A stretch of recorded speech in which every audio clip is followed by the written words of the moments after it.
Baik. Jadi kita akan mencoba membahas terkait dengan keragaman budaya, struktur masyarakat, dan arsitektur keuangan digital Indonesia. Nah, ini sudah canggih ya, apa namanya, perekonomian kita, keuangan kita itu di mana dulu kalau kita kilas balik ke 10 tahun yang lalu, kita pembayaran itu masih tunai ya, masih tunai, belum terlalu familiar dengan sistem pembayaran cashless ya, seperti ada Dana, kemudian kris, itu belum ada, itu masih sangat asing ya di masyarakat Indonesia pada saat itu. Dan di sekarang ini ekosistem Nusantara itu juga akan mendalami terkait dengan arsitektur keuangan digital di Indonesia. Oke. Jadi untuk membedah keragaman yang ada di Nusantara, ekosistem Nusantara ini, kita bisa menggunakan dua lensa untuk membaca masyarakat. Yang pertama yang bisa kita gunakan untuk melihat perilaku masyarakat, ya, membaca situasi, kemudian membaca perilaku yang ada di masyarakat, itu bisa kita fokus ke lensa sosiologi. Adapun fokusnya di lensa sosiologi ini adalah mempelajari anatomi dan struktur. Apa saja sih anatomi dan struktur itu? Jadi kita bisa melihat objeknya. Objek dalam lensa sosiologi ini ada hubungan antar individu, stratifikasi, diferensiasi, dan gejala sosial di dalam kelompok masyarakat. Jadi kita melihat hubungan atau timbal balik antar individu dengan individu, kelompok dengan kelompok. Kemudian ada lagi yang namanya stratifikasi, itu menyangkut dengan status sosial, dilihat dari kemampuan ekonominya, status pendidikannya, kemudian bermacam-macam. Diferensiasi kita di lingkungan masyarakat ini tentunya heterogen. Ada contohnya di lingkungan kita, ada yang dari suku Jawa mungkin, suku Bugis, suku Banjar, dan kita hidup di dalam satu kelompok masyarakat. Dan gejala sosial di dalam kelompok masyarakat. Dan lensa yang kedua adalah lensa ekonomi. Adapun fokusnya yakni mempelajari interaksi dan metabolisme. Jadi fokusnya itu melihat objek, upaya manusia untuk memenuhi kebutuhan tak terbatas dengan sumber daya terbatas. Jadi dalam sistem ekonomi, kita sebagai masyarakat itu dituntut untuk menciptakan atau memenuhi kebutuhan kita yang tidak terbatas. Sebenarnya manusia ini kebutuhannya sangat banyak dan tidak terbatas. Dan bagaimana nanti dengan kebutuhan kita yang tidak terbatas itu mendorong kita untuk memenuhi kebutuhan tersebut dengan sumber daya yang terbatas. Ya, sumber daya alam, kemudian sumber daya manusia, tentunya itu kan sesuatu yang terbatas. Suatu saat nanti akan habis, walaupun kita belum tahu kapan waktu itu diketahui, ya, seperti itu. Kemudian ada transaksi pasar dan lembaga keuangan. Jadi untuk membedakan atau melihat dua lensa ini, jika lensa sosiologi itu melihat hubungan antar individu, ya, kata kunci yang bisa kita gunakan jika lensa sosiologi itu manusia, maka lensa ekonomi itu uangnya, gitu. Di mana masyarakat ini tentu membutuhkan uang. Masyarakat itu terdiri dari individu-individu. Kemudian bagaimana individu-individu ini bisa beraktivitas, kemudian berinteraksi, tentunya mereka membutuhkan yang namanya ekonomi atau uang. Mereka perlu transaksi.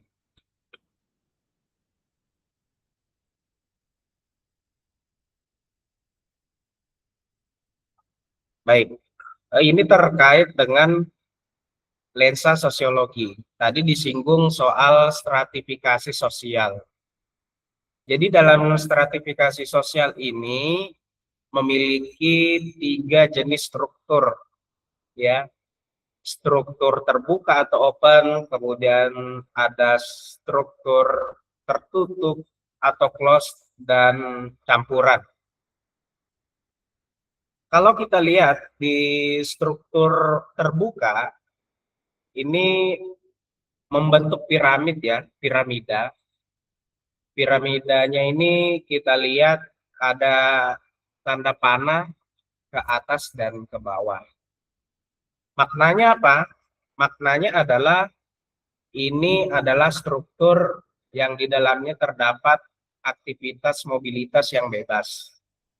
Jadi individu di dalam masyarakat itu dapat naik atau turun kelas sosial berdasarkan usaha atau meritokrasi.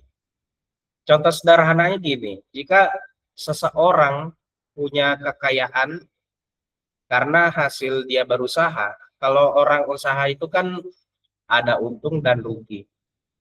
Jika eh, di suatu saat usahanya itu mengalami penurunan, ya, penurunan omset, maka bisa jadi stratanya dia akan turun dari yang kaya menjadi kelas menengah karena kekayaannya berkurang berdasarkan usahanya tadi.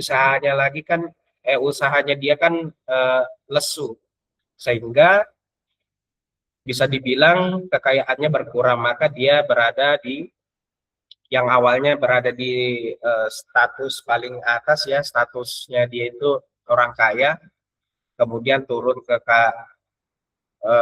statusnya menengah, kemudian kalau rugi lagi, sampai dia bangkrut, maka dia turun ke kelas paling bawah, gitu. Ini individu dapat naik atau turun kelas sosial berdasarkan usaha. Kalau dia usahanya giat, maka dia akan mendapatkan untung yang berlipat, ya, berlipat ganda, omsetnya tinggi, maka dia naik status, naik kelas menjadi di puncak.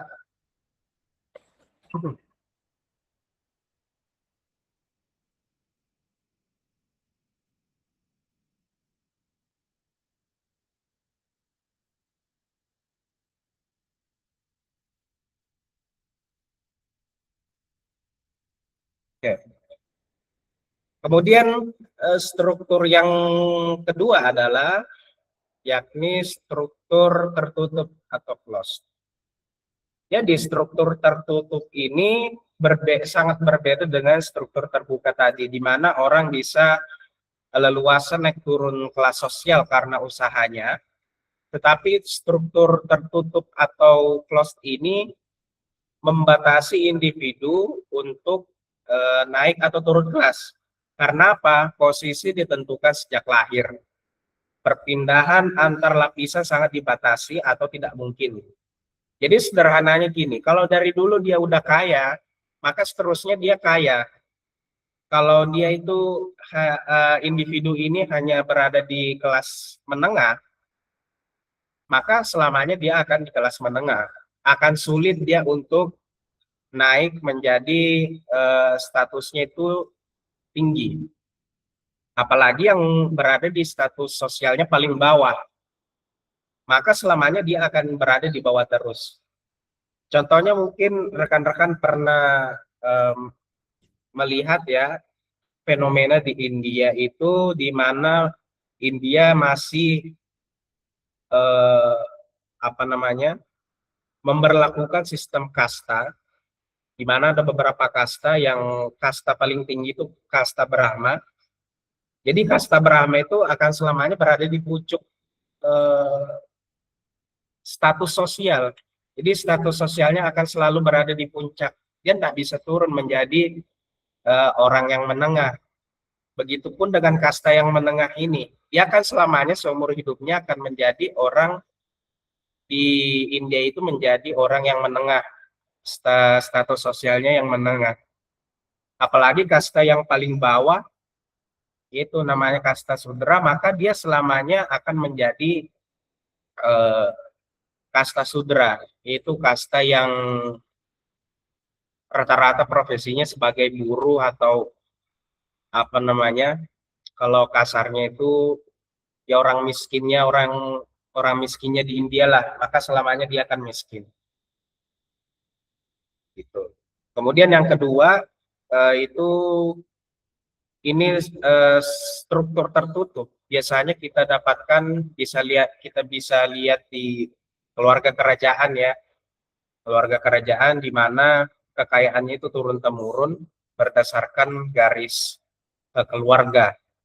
Jadi kalau di luar hubungan keluarga, maka dia tidak bisa menjadi anggota kerajaan. Jadi seperti itu sistem struktur tertutup atau closed. Nah, kemudian ada struktur yang unik, yakni struktur campuran atau mix. Jadi ini merupakan kombinasi yang mana mereka terikat kasta, tetapi punya mobilitas karir di wilayah kota besar. Jadi campuran antara terbuka dengan tertutup. Dia masih pakai model kasta, tapi dia punya mobilitas karir. Maksudnya di mata sistem kasta dia itu misalnya di kasta tengah, tetapi di perusahaan dia punya jabatan tinggi. Kurang lebih seperti itu maknanya.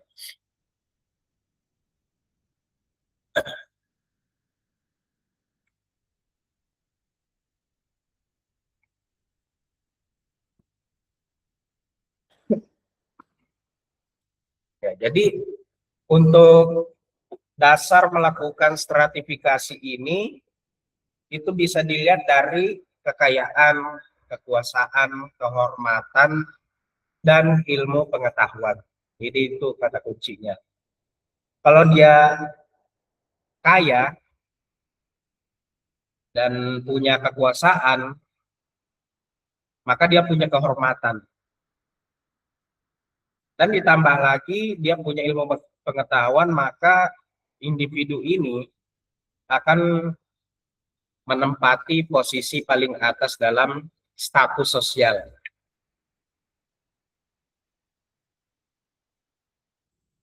Nah, jadi itu ya, ini masih ada kaitannya dengan tadi ya, terkait dengan struktur sosial, di mana kata kuncinya adalah status atau kedudukan. Siapa sih kita di masyarakat? Bagaimana posisi hierarki kita di mata masyarakat? Ini bisa dilihat ada 3 poin yang menentukan status atau kedudukan seseorang di masyarakat. Yang pertama adalah ascribe status, yaitu diperoleh sejak lahir, misalnya jenis kelamin ataupun gelar kebangsawanan. Kalau seseorang lahir dari rahim ratu, dia lahir di lingkungan kerajaan, maka selamanya dia akan dihormati, mulai dari lahir sampai dia meninggal. Selama kerajaan tersebut masih eksis di suatu negara, maka orang itu mulai dari lahir sampai meninggal akan di apa namanya, memiliki gelar kebangsawanan dan akan selamanya dihormati ya. Jadi itu yang pertama, extract status. Jadi status yang dia dapatkan sejak lahir. Kemudian ada achieve status. Jadi seseorang bisa mendapatkan status sosial yang tinggi karena dia berusaha. Misalnya sarjana, dokter dan hakim dan lain-lainnya.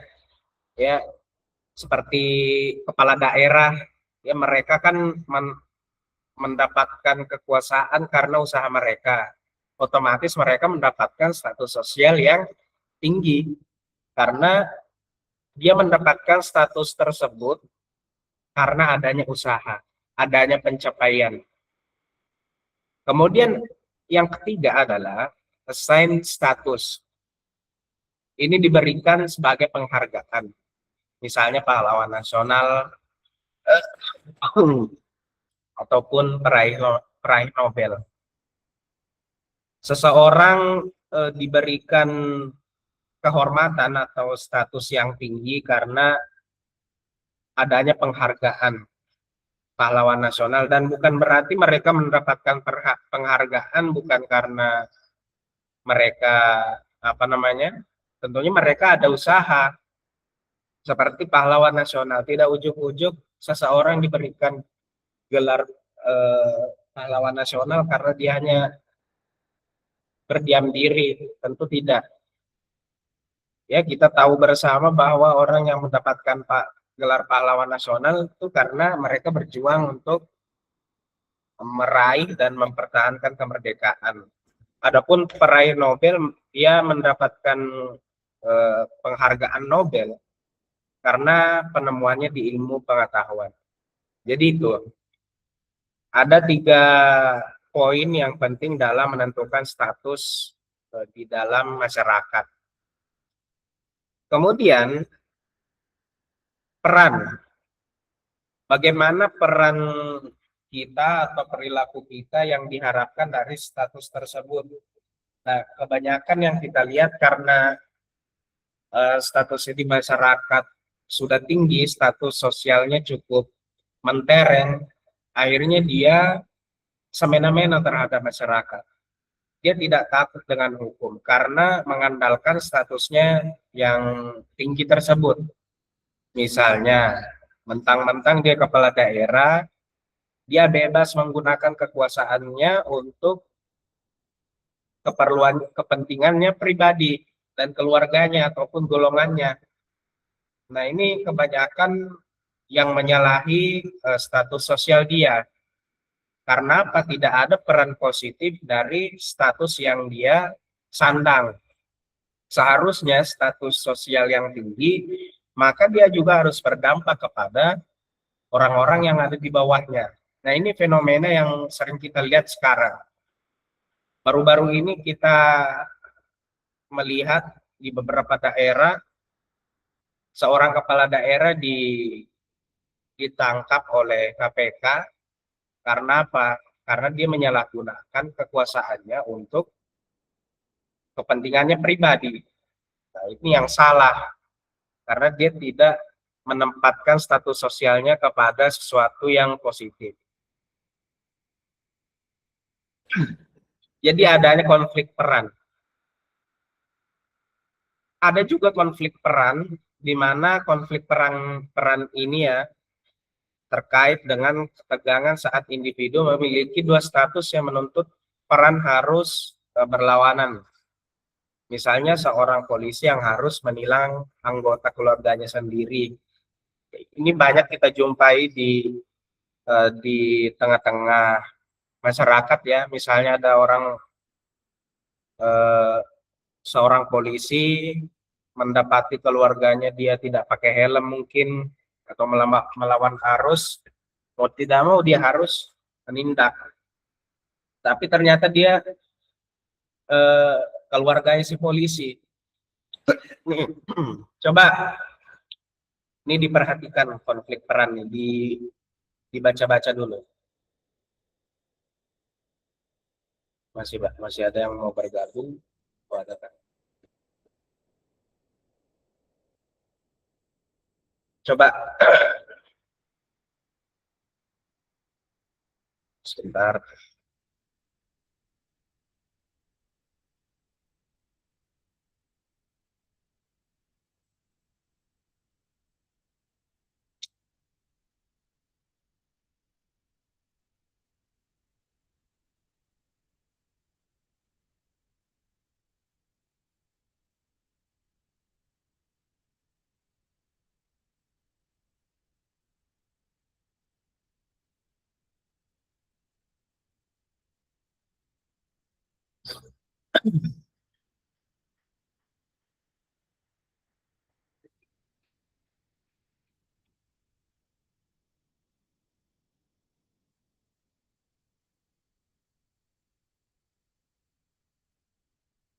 Sebentar ya, nggak ada kesalahan teknis.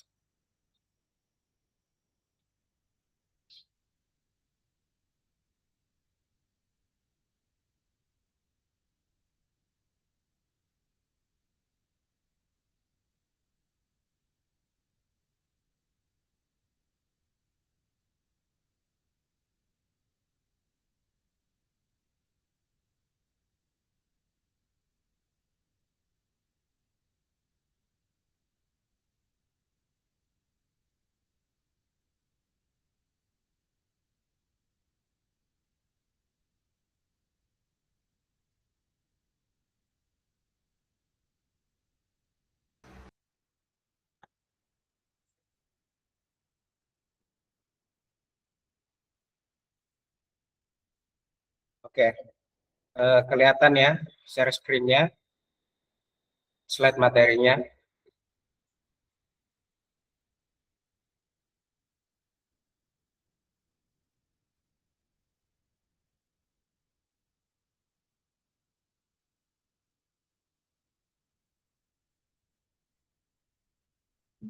Nih, ini terkait dengan konflik peran, di mana ada seorang polisi yang mendapati keluarganya, misalnya mendapati keluarganya melanggar lalu lintas. Sementara ini keluarganya sendiri, di dalam hati nuraninya, masa masa iya sih saya mau nindak keluarga saya sendiri, ya. Nah, ini merupakan topik yang menarik ya. Saya coba. Mbak Isna, halo Mbak Isna.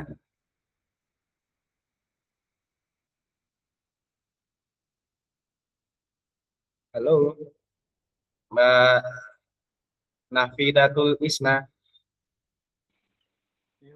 Iya, Pak. Nah, ini kan ada konflik peran nih.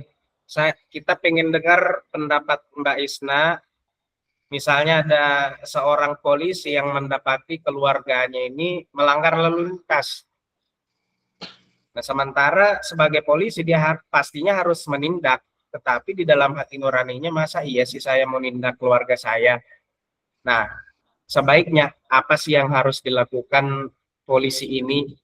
Dia lebih baik ya udahlah biarin aja dia melanggar, atau sebaiknya ditindak gitu. Gimana Mbak Isna? Sebaiknya ditindak, Pak. Soalnya seorang polisi harus melakukan tugasnya. Ya harus profesional ya. Iya, benar. Kalau misalnya itu orang tuanya nih yang melanggar, orang tuanya melanggar lalu lintas, dia nggak pakai helm, sementara dia tujuannya mau ke pasar aja, yang mana pasarnya itu dekat aja dari rumah. Nah itu gimana Mbak? Dibiarin? Tetap tetap harus ditindaklanjuti, Pak.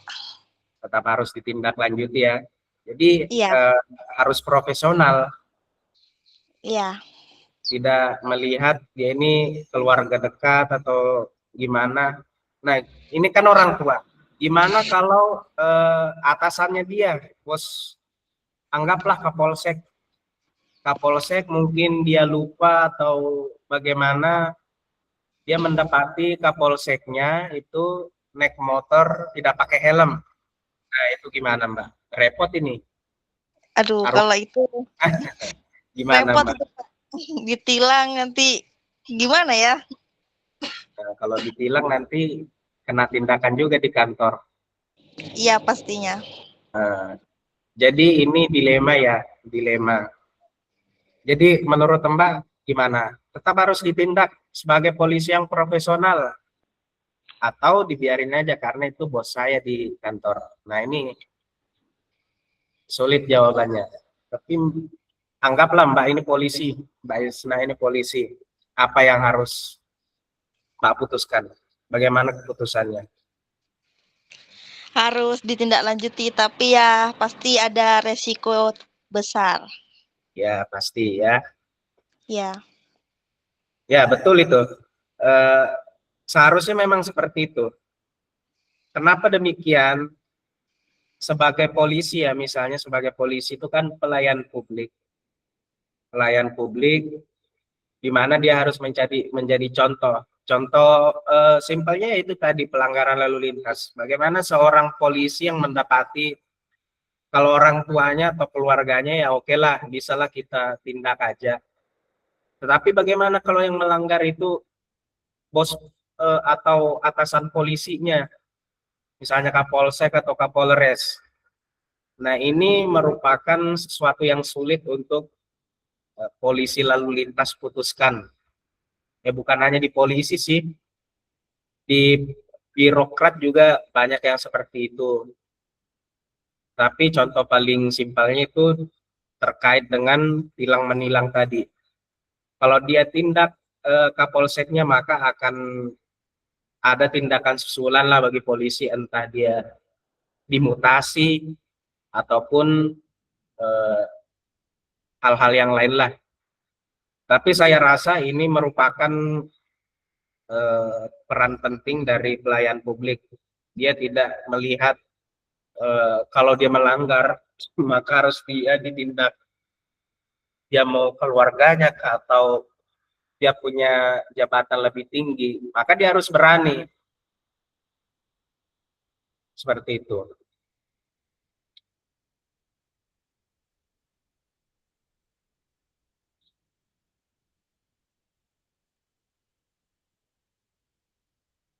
Baik. Sekarang kita beralih ke struktur horizontal. Jadi struktur horizontal ini kan garis lurus ya, garis lurus yang eh, melintang. Artinya horizontal ini maka hubungan manusia dengan manusia. Kalau struktur vertikal itu kan yang tadi ya, maksudnya nah, berdasarkan status gitu. Maka ini struktur horizontal, diferensiasi sosial budaya, perbedaan atau keragaman sosial budaya.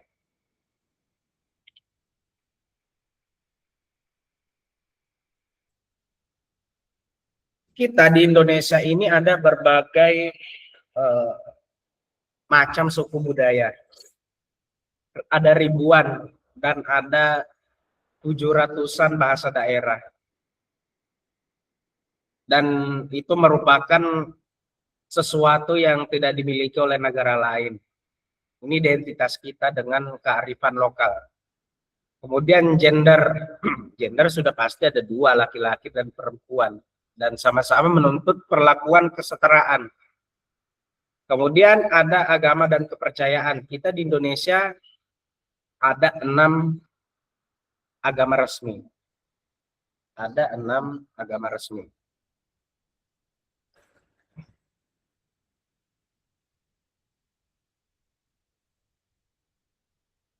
Bu Soekarti, bisa dengar saya? Halo Bu Soekarti.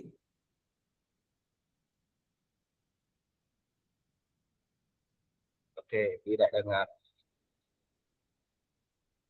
Iksan, halo Iksan.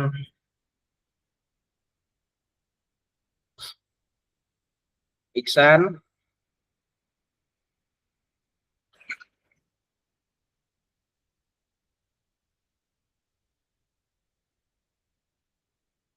oke. Mbak Fitri, halo Mbak Fitri.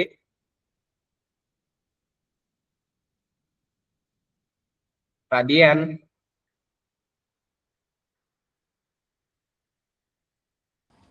Ya. Oke. Ini terkait dengan agama dan kepercayaan. Di Indonesia ini kan ada 6 agama resmi. Coba Mbak Fitri, Mbak Dian eh, sebutkan apa aja sih 6 agama resmi yang ada di Indonesia. Satu, Hindu. Satu Hindu. Hindu. Dua, Dua Buddha. Buddha. Tiga, Tiga Islam. Islam. Empat, Protestan. Protestan. Ya. Lima, Katolik. Katolik. Enam, Kristen. nah, Kristen itu kan udah di Protestan sama Katolik. Masih ada satu Oh, nih. apa ya? Saya kasih clue. Agama ini biasanya tiap tahun ada angpaunya. Oh, Hmm. Cina. Apa? Ya, dari Cina dia. Konghucu. Konghucu ya. Ya betul ya, ada apa tadi, Hindu, Hindu. terus Buddha, Buddha. kemudian Islam, Islam. Protestan, Protestan. Katolik. Katolik, Sama Konghucu. Konghucu. Oke, makasih Mbak Dian. Jadi itu ya. Jadi agama di Indonesia ini beragam. Karena penegara kita ini menjunjung tinggi yang namanya Bhinneka Tunggal Ika. Berbeda-beda tetapi tetap satu jua. Dan itu sudah dijamin oleh Pancasila. Di sila keberapa? Sila ke-1, ketuhanan yang Maha Esa. Bukan berarti kita ini hanya diizinkan untuk memeluk satu agama, enggak. Tetapi karena sila pertama Pancasila itulah di Indonesia ini dijamin masyarakatnya untuk meyakini agama yang mereka pilih. Seperti itu. Kalau kita lihat seperti Cina, Rusia, mereka ini kan negara yang berdasarkan dengan komunis. Mereka ini tidak mengakui adanya agama, boleh memeluk agama, tetapi tidak diakui oleh negara. Kalau kita beragam dengan adanya 6 agama dan semuanya dijamin oleh negara. Ya, kita sebagai Islam, apalagi Islam sebagai agama mayoritas, ya kita sampai saat ini bisa beribadah dengan nyaman dan tenang. Kemudian saudara-saudara kita yang Kristen, Protestan, Katolik juga dia dijamin keamanannya, dijamin aktivitas ibadahnya oleh negara. Makanya ada Kementerian Agama yang mengatur kehidupan beragama di Indonesia. Ada 6 agama resmi dan 187 kelompok kepercayaan. Jadi selain agama resmi, ya di Indonesia ini masih banyak sekali agama atau keyakinan ya, keyakinan yang masih dipertahankan dari zaman nenek moyang mereka. Ya, entah mereka kepercayaan meminta sesuatu kepada pohon-pohon purba, kemudian kepercayaan terhadap binatang-binatang mitologi, yaitu termasuk ke dalam kepercayaan, dan itu masih banyak di Indonesia. Tetapi itu di daerah pedalaman, di perkotaan atau di lingkungan desa seperti kita ini yang dekat dengan kota, tentunya tidak ada yang kepercayaan seperti itu. Tidak ada. Dan di luar 6 agama resmi, di daerah Sulawesi Utara, teman-teman, ya rekan-rekan di sini bisa searching, ada kehidupan kelompok Yahudi di daerah Sulawesi Utara sana. Dan mereka sebenarnya aman-aman aja melaksanakan ibadah, tetapi di dalam KTP-nya itu tidak diakui oleh negara. Padahal Yahudi itu kan merupakan suatu kepercayaan juga, agama, tapi tidak diakui oleh negara. Jadi itu, agama dan kepercayaan di Indonesia ini sangat beragam. Dan 6 agama resmi ini dijamin oleh negara. Adapun profesi, pembedaan sejajar berdasarkan keahlian dan pekerjaan penunjang pokok menunjang masyarakat.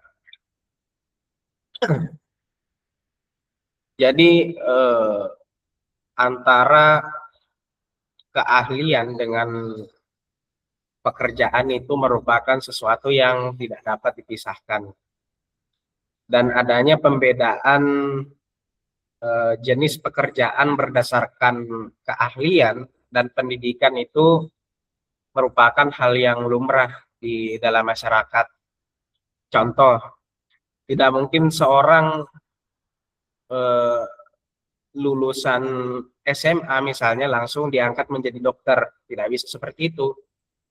Maka harus ada pendidikan dan pendidikan profesi, pendidikan dasar dan pendidikan profesinya baru dia bisa jadi dokter.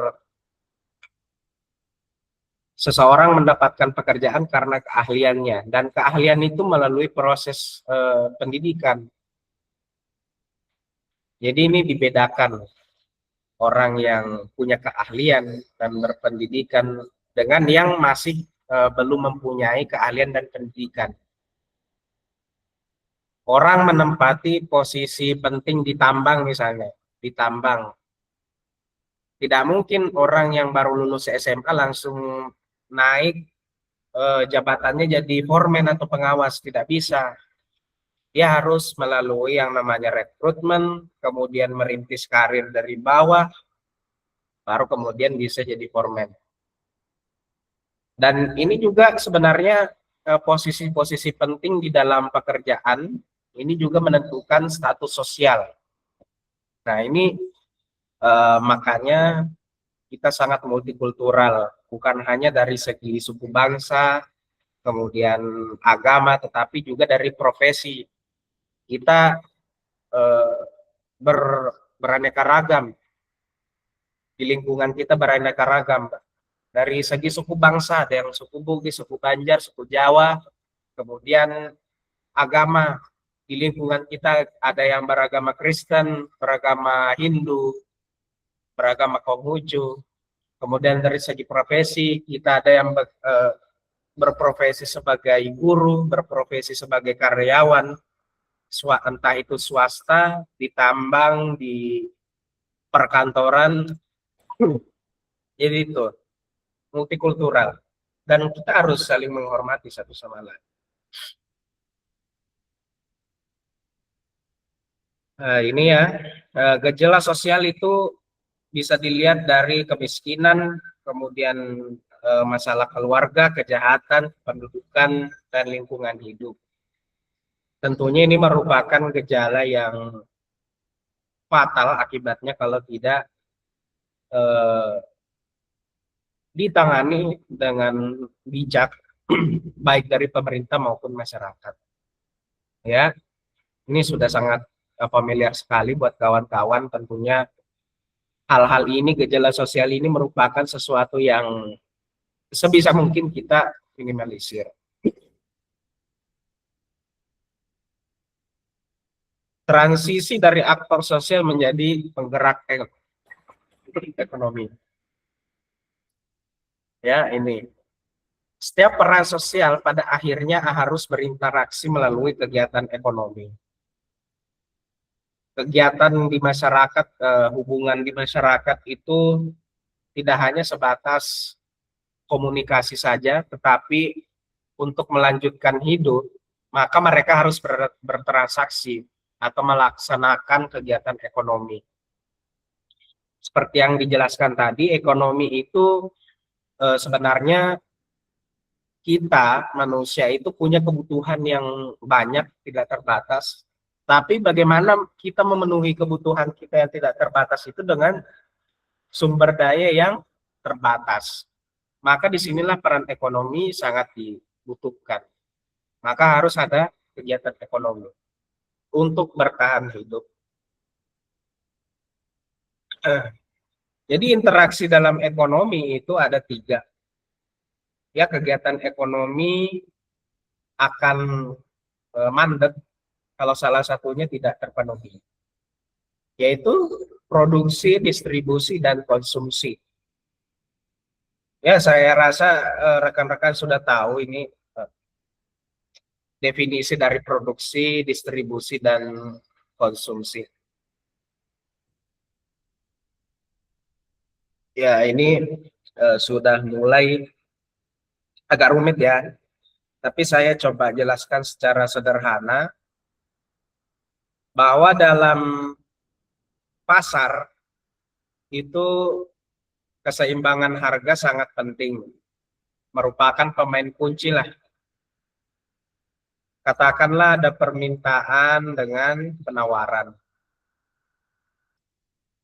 Kalau permintaannya tinggi, sementara barangnya itu sedikit, maka harganya akan mahal.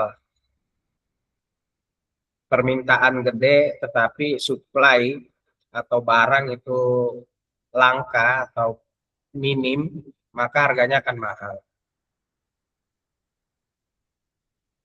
Kalau harganya naik, maka permintaan turun. Jadi seperti itu.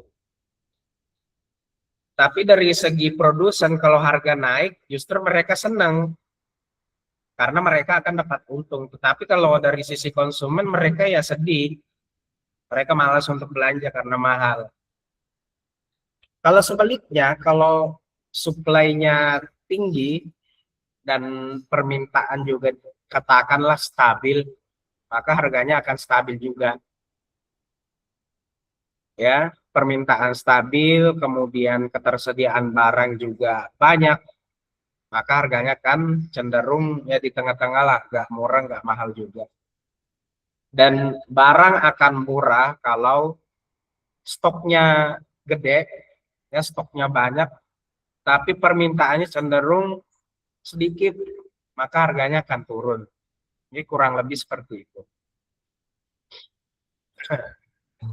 Di titik temu antara kesepakatan harga itu antara daya beli konsumen dengan target margin konsumen. Jadi titik temunya itu daya belinya konsumen dengan berapa sih keuntungan atau marginnya ini dari produsennya ini, maka akan ketemu nih harga keseimbangan atau equilibrium. Jadi itu. Jadi dalam kegiatan ekonomi, di Indonesia ini ada yang namanya pengatur ekosistem keuangan. Yang pertama ada OJK, kemudian lembaga perbankan dan industri keuangan non-bank. Seperti yang sudah saya singgung di awal, bahwa kita sudah beralih dari pembayaran konvensional ya, menuju ke pembayaran yang berbasis digital atau KRIS. Junaidi, masih stay Junaidi? Junaidi udah tidur kayaknya nih. Coba Iksan tadi di awal pas pembukaan masih saya kedengar suaranya. Iya, Iksan. Pak. Oke. Mbak sekarang pakai pembayar lagi menggunakan kris nggak? Kris Enggak, Pak. Lebih suka cash. tunai, Iya. pakai tunai. Jadi masih ada ya, sebenarnya masih banyak masyarakat kita itu lebih suka pakai tunai daripada. Nah, nggak pakai kris atau pembayaran digital tuh karena terlanjur nyaman dengan tunai atau belum tahu cara pakainya. Lebih nyaman pakai tunai, Pak. Tapi kalau untuk pembayaran digital sudah tahu ya caranya seperti apa. Sudah, Pak. Ada tapi jarang dipakai. jarang dipakai. Ya karena memang kebanyakan kalau di kota mungkin ya pembayarannya kebanyakan digital, tetapi masih banyak juga yang tidak menerima pembayaran digital. Memang coba diceritain bedanya pembayaran digital dengan tunai. Kalau itu tuh kadang di sini kan saya di apa ya Pak? Bukan di kota saya, Ya, di desa. Jaringan itu. ya. Jadi intinya lebih enak tunai ya, pembayaran cash tunai. Jadi itu kalau penjual memang kebanyakan juga senang kalau tunai karena dia bisa langsung dapat uangnya. Kalau pembayaran digital kan uangnya masuk ke akun dulu, kemudian proses baru dia bisa tarik uangnya. Sementara pedagang juga eh, perlu merasakan keuntungannya dalam bentuk wujud asli. Uangnya ada. Tuh. Ini ada OJK, ada lembaga perbankan, jadi mereka ini yang mengatur kegiatan ekonomi kita. Nah, ini banyak sekali macamnya. Nanti saya share materinya, teman-teman bisa baca. Kemudian ini. Nah, ini yang harus diwaspadai, pinjol.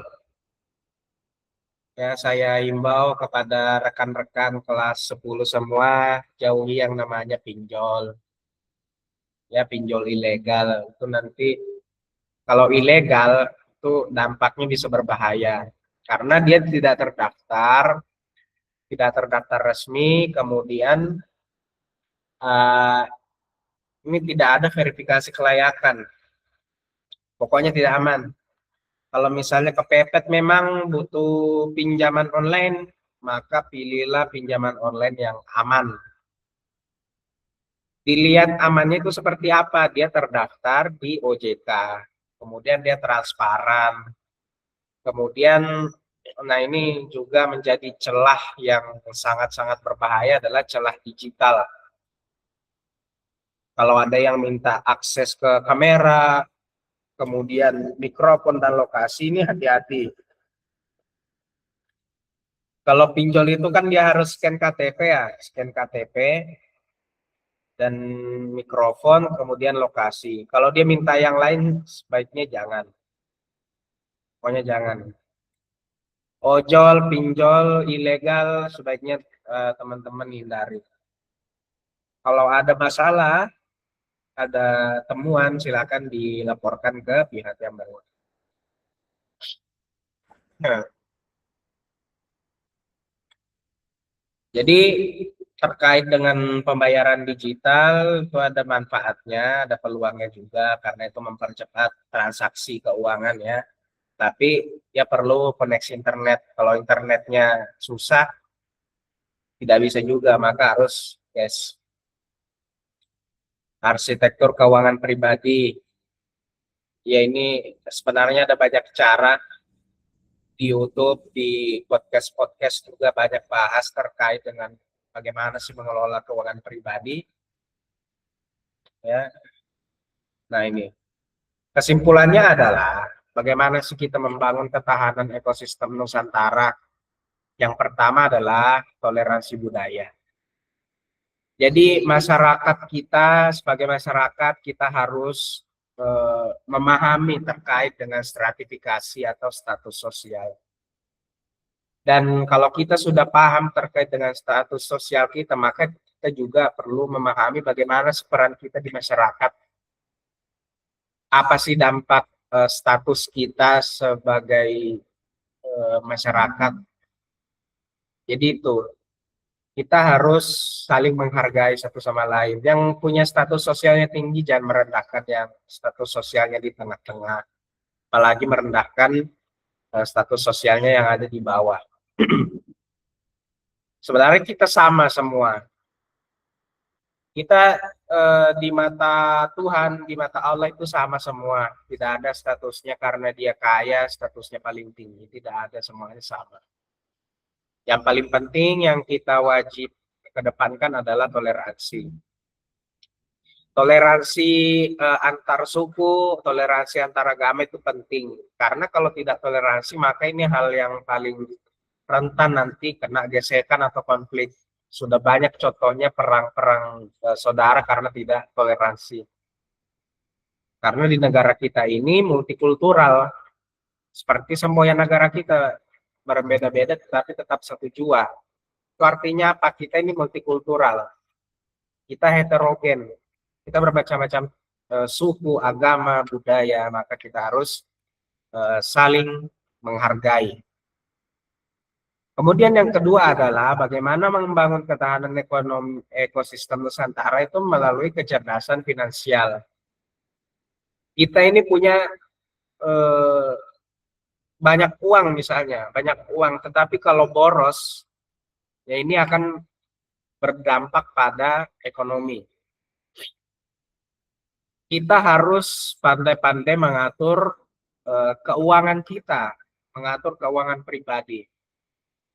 Jangan begitu misalnya tanggal muda langsung mau dihabiskan semua duitnya. Nah, ini mindset yang keliru.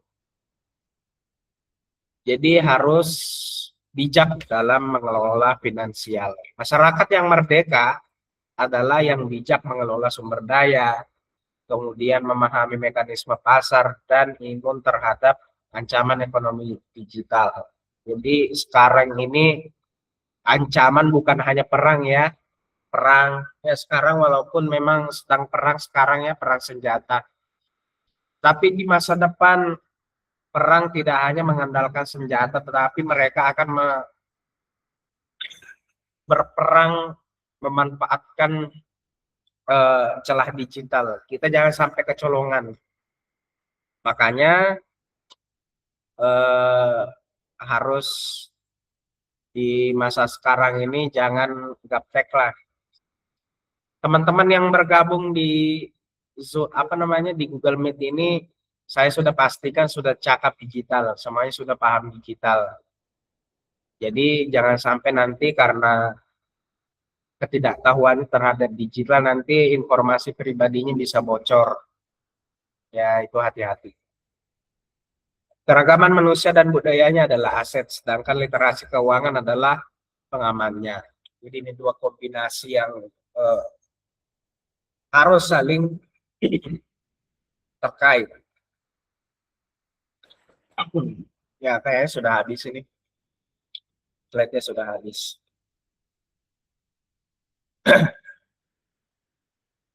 Oke, tahan dulu, saya mau catat dulu namanya yang ikut.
Ya bisa minta tolong teman-teman yang bergabung dibuka kameranya.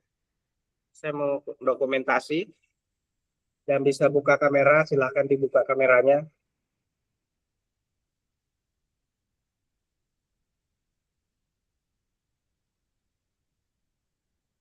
Oke. Oke. Junaidi, mana tunjukkan wajahmu? Mbak Dian, Bu Sugima.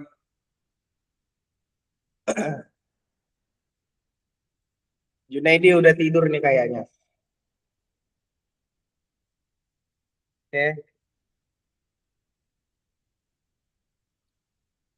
Tahan, 1, 2, 3.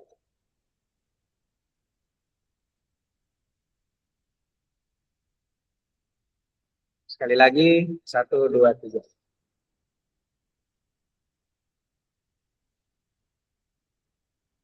Oke, mungkin itu ya teman-teman kelas 10 materi untuk hari ini, materi ilmu pengetahuan sosial, harapannya bisa dipahami. Oh ya,